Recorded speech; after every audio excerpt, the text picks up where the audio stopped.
Bonjour et bienvenue à la présentation de Défi 5. Défi 5, c'est le dernier livre de notre méthode défi qui correspond au niveau C1. Défi 5 est un livre qui ne prépare pas seulement les étudiants, les apprenants à passer les examens de DELF, mais à acquérir un vrai niveau C1 et les conduire tout naturellement à une étape supérieure de la langue, celle qui correspond au niveau C1. Donc, ce n'est pas un livre plein de tests, d'épreuves blanches, etc. Ce n'est pas un livre d'entraînement aux examens. C'est un livre de préparation à l'acquisition du niveau C1. Bien sûr, il y a beaucoup d'exemples d'épreuves blanches, etc. Donc, quelle est la structure de Défi 5? Il y a 12 unités dans le livre de l'élève, il y a 12 unités dans le cahier d'activités et il y a aussi des activités de préparation aux examens. À la fin du livre de l'élève, vous avez un précis grammatical sur lequel on va revenir un peu plus tard. D'abord, en ce qui concerne ces thématiques, des unités construites autour de thématiques. Ces thématiques sont originales et actuelles, c'est-à-dire on a essayé de laisser un peu derrière nous les thèmes un peu clichés sur lesquels les élèves ont beaucoup travaillé pendant le cours de B2. Par exemple, le livre numérique, les avantages et les inconvénients, le télétravail et tout ça.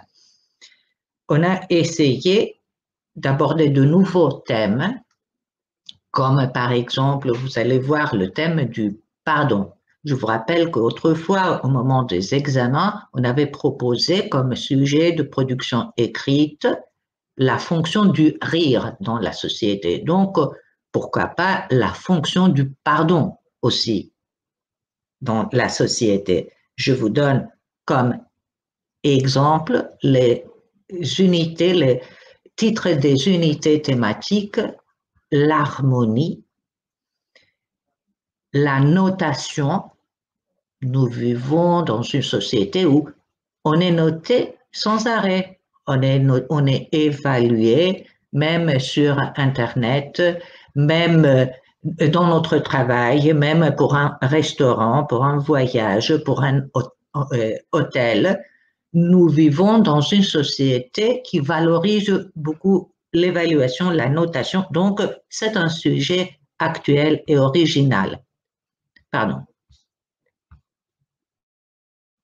D'autres thèmes abordés, limites et transgressions, le plaisir, le pardon, la violence, la politesse, le mystère et la peur, point de vue, comment confronter des points de vue différents, l'argent, identité et appartenance. Donc, vous voyez que ces thèmes sont universels, ils ont un caractère très général, mais comme vous allez découvrir vous aussi à l'intérieur de chaque unité, ils sont très actuels, c'est-à-dire vous allez trouver dans le livre des textes qui portent sur la crise sanitaire, sur la pandémie, sur le confinement et les déconfinements.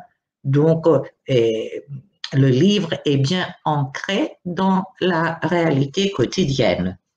Mais à côté de tout cela, il y a des thèmes beaucoup plus universels, plus généraux, comme le thème de la violence. Alors, comme exemple, l'unité 11 du livre qui porte le titre « Point de vue ». On commence par des sujets dont on va parler, que l'on va traiter sur le plan de la culture et de la société, le point de départ de toute la méthode défi est toujours la culture. La culture est le point de départ pour l'apprentissage. Par exemple, dans ce dossier, on va voir Paris versus province, le confinement vu par les humoristes. C'est-à-dire, on va confronter des points de vue différents sur le thème du confinement. Et vous allez aussi trouver un vocabulaire concernant le nouveau mot de la crise sanitaire. Et voilà. Donc, dans la suite, nous sommes toujours dans la même unité. Au niveau de la communication, les élèves vont apprendre à comparer de textes, à échanger sur la réalité, la perception, à confronter ses opinions à la réalité scientifique, voilà, et rapprocher, et confronter de points de vue différents sur la même question. Au niveau de la grammaire, on va en particulier étudier la proposition infinitive avec le verbe et les verbes de perception, voir, entendre, etc. Je veux revenir sur la grammaire. Au niveau du lexique, comme par exemple, vous voyez le synonyme du verbe voir, et quelques expressions familières, le mot genre, les expressions avec partir, le regard et le point de vue, le confinement, et le procédé de l'accumulation et de la personnification. Et en ce qui concerne la méthodologie, 3 pages consacrées à la méthodologie à la fin de chaque unité. Et dans cette unité, on va étudier comment rédiger une synthèse de documents. Donc, voilà quelles sont les exigences et comment sont évalués les élèves au moment des examens. L'étendue et la maîtrise du vocabulaire est particulièrement notée. L'élève doit disposer d'un vaste répertoire lexical lui permettant de reformuler sans effort apparent. Et après, ensuite, il doit disposer d'une variété de structures lui permettant de varier la formulation. Alors, je vais commencer autrement. Quelles sont les difficultés devant lesquelles on se trouve quand on prépare quelqu'un aux examens de C1? Une première difficulté, c'est la synthèse. Or, qu'est-ce qu'il faut pour faire une bonne synthèse? L'élève doit apprendre d'abord à récupérer dans un texte, à relever ce qui est vraiment important, c'est-à-dire déstructurer un texte pour trouver et garder les pièces les plus importantes et ensuite essayer de reformuler tout cela. Si vous voulez, la partie synthèse, c'est-à-dire ne pas mettre un texte après l'autre, et ce n'est pas ce qu'il y a de plus difficile. Et les plus grandes difficultés, on les trouve au niveau des idées, c'est-à-dire repérer ce qui est vraiment important, et au niveau de la reformulation. Et là, on voit que les élèves, très souvent, répètent, reprennent des phrases tout entières dans le texte. Donc, ils font preuve d'un manque de vocabulaire assez riche, varié, et un vocabulaire qui correspond vraiment au niveau C1. Vous avez peut-être remarqué que le mot variété revient aux exigences, à ce qu'on demande aux élèves. Et c'est-à-dire apprendre aux élèves à dire la même chose de façon différente. Et là, il n'est pas question seulement de synonymes, il n'est pas question seulement de vocabulaire. Il est surtout question de structure de la langue, de bonne maîtrise de la syntaxe et de la grammaire pour pouvoir reformuler une idée. Pourquoi je vous dis tout cela? Parce que Défi 5 insiste vraiment sur cet aspect, c'est-à-dire les difficultés des élèves. Alors, en ce qui concerne donc le lexique, l'élève va apprendre à élargir, varier et approfondir son vocabulaire, comprendre les nuances et utiliser correctement les mots. C'est-à-dire, il ne faut pas seulement avoir un vocabulaire très riche, il faut surtout savoir comment l'utiliser. Très souvent, on comprend que les élèves ont du mal à faire la différence entre être confronté à, faire face à, être face à, ou la différence entre le verbe constituer et le verbe consister en, ou les différents emplois du verbe faire, ou l'emploi de l'adverbe du mot quelque comme adverbe ou adjectif, etc. Ils n'ont pas la possibilité d'exprimer des sentiments de différentes façons. Ils ont appris quelque chose, ils le répètent, etc. Donc, ce qu'on fait, c'est aider les élèves à comprendre les nuances et la bonne l'utilisation correcte des mots. C'est pour cela, donc, excusez-moi, c'est pour cela que dans le livre, il y a un très grand nombre d'exercices qui portent sur les synonymes, le procédé de reformulation de mots, des activités de mots. Ici, par exemple, vous voyez un premier exercice qui demande aux élèves de passer du verbe au nom et à l'adjectif, mais aussi un exercice que je trouve particulièrement intéressant, les verbes qui dérivent du verbe venir, convenir, intervenir, prévenir, parvenir, se souvenir, revenir, survenir, montrer bien la différence et faire l'exercice suivant qui demande aux élèves de bien placer chaque verbe avec la préposition correcte dans la phrase qu'il faut le mettre. Donc, voilà quelle est la logique du travail lexical de défi 5.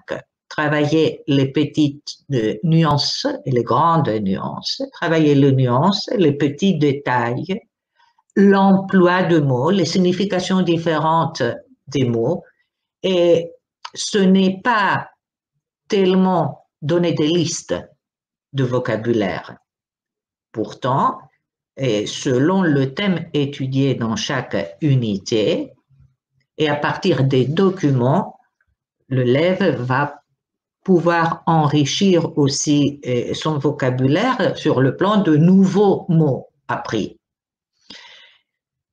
À titre d'exemple, pour l'unité 12, le lexique que l'élève va apprendre concerne les communautés et l'identité, le courant idéologique, la génétique et la santé, les structures formées avec le mot nombre, l'utilisation de l'adverbe là, et, etc., les termes avec le mot race, et les expressions avec le mot lien, etc. Et à l'unité 2, Il va étudier les synonymes de devoir, quelques expressions familières, le mot genre, les expressions avec partir, le vocabulaire du confinement et de la crise sanitaire.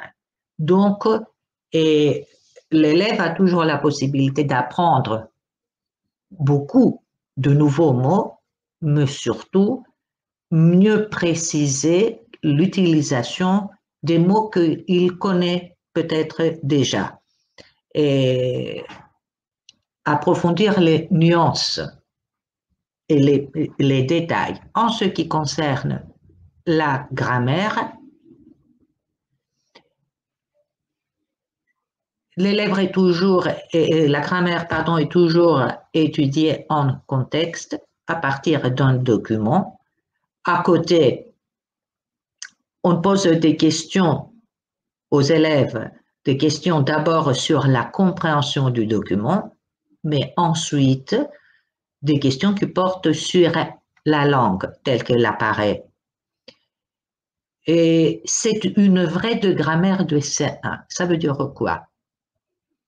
Il ne s'agit pas de faire une révision générale de tout ce que les élèves ont appris pour la B2. Il s'agit surtout de passer la langue, comme je vous ai dit, à un niveau supérieur, de voir des structures qu'ils n'ont pas vues jusqu'à présent ou s'ils les ont vues, ils n'ont pas bien compris leur utilisation. Mais aussi acquérir une utilisation souple et efficace de la langue. Et je vais revenir à la question de la grammaire avec plus d'exemples. Et bien sûr que l'élève a la possibilité de revoir, de se souvenir des choses qu'il a oubliées, de mieux comprendre certaines choses. C'est pourquoi, à la fin du livre, il y a le précis grammatical. C'est quoi le précis grammatical? C'est un vrai petit livre de grammaire auquel on peut renvoyer l'élève et qui comprend toutes les connaissances acquises jusqu'à maintenant et tous les éléments, tous les nouveaux éléments apportés par la méthode. Donc, cela fonctionne comme un petit livre de grammaire que l'élève peut consulter à tout moment. Alors, en ce qui concerne la méthodologie, à la fin de chaque unité, il y a 3 pages consacrées à la méthodologie qui montrent aux élèves quels sont les outils dont il a besoin pour aborder les différents types d'activités, pour rédiger un essai argumenté, une synthèse, un compte rendu, pour faire une présentation orale, comment il peut développer son argumentation et comment structurer un texte, comment prendre des notes, comment lire et commenter des données chiffrées et ça va de suite. Donc, 3 pages à la fin de chaque unité consacrées à la méthodologie avec des conseils, avec des exemples, avec un guide de préparation, un guide pas à pas de préparation et à la fin, un modèle déjà fait pour que l'apprenant puisse mieux comprendre de quoi il s'agit. Et à la fin, on lui demande de faire lui aussi une telle activité, soit une synthèse, soit un essai argumenté, soit une argumentation, etc. Donc, je voudrais maintenant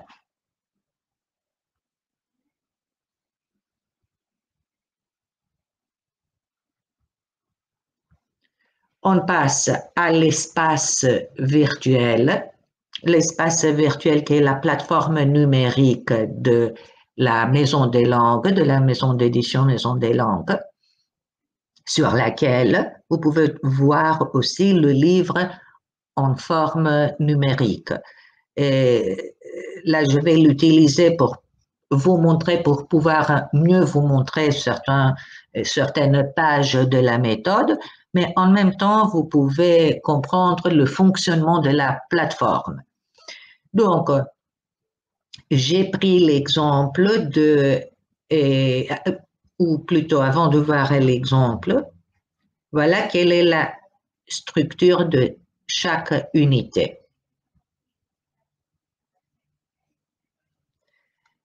Donc, chaque unité commence avec une double page de découverte. On va voir l'unité, la quatrième unité du livre. Donc, ici, sur les pages de découverte, l'élève peut découvrir justement les différents aspects de la question. Par exemple, l'aspect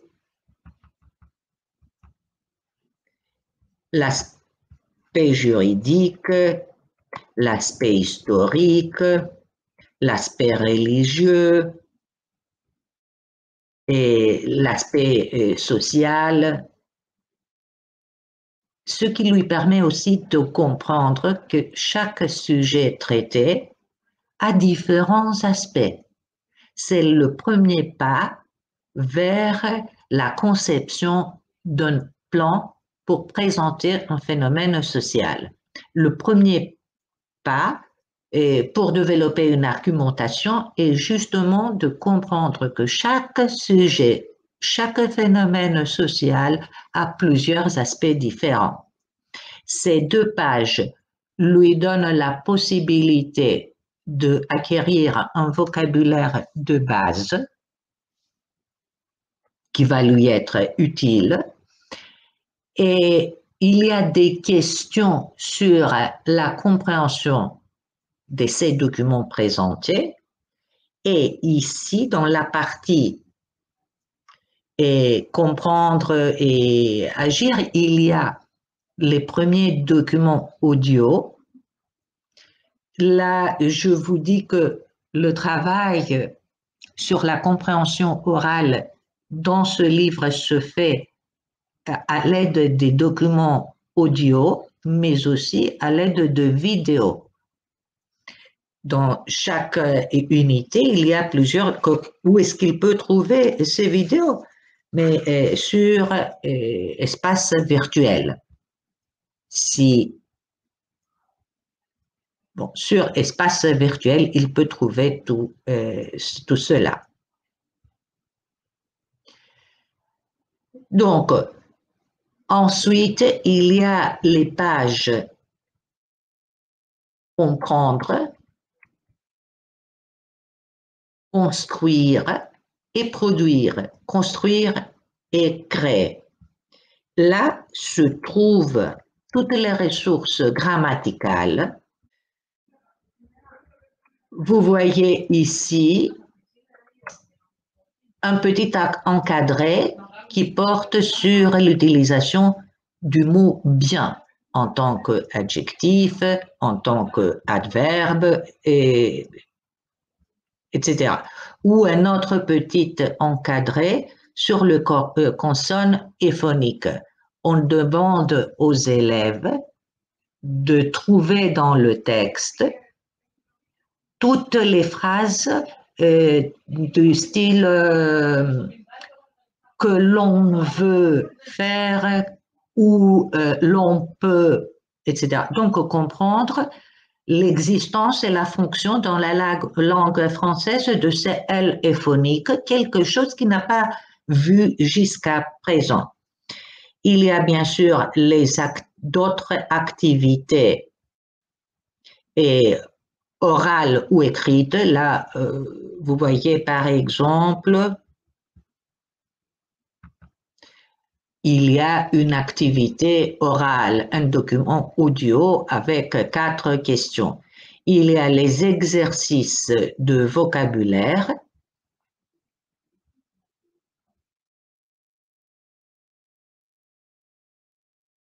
Mais tout cela, il faut savoir que tout cela porte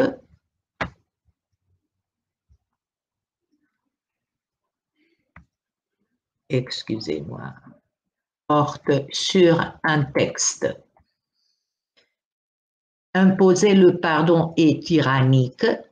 On a un texte long, complexe et très riche au niveau du vocabulaire, dans lequel les élèves retrouvent tous ces procédés grammaticaux et lexicaux qu'ils doivent apprendre au cours du cours, au cours de la préparation. Donc, je voudrais aussi vous montrer la page de méthodologie. Vous voyez donc les 3 pages de méthodologie qui concernent la synthèse, des conseils, des exemples, les consignes, des exemples, et à la fin des exercices à faire seul. Et toujours à la fin d'autres conseils, d'autres exemples. Donc, les élèves vont apprendre comment travailler.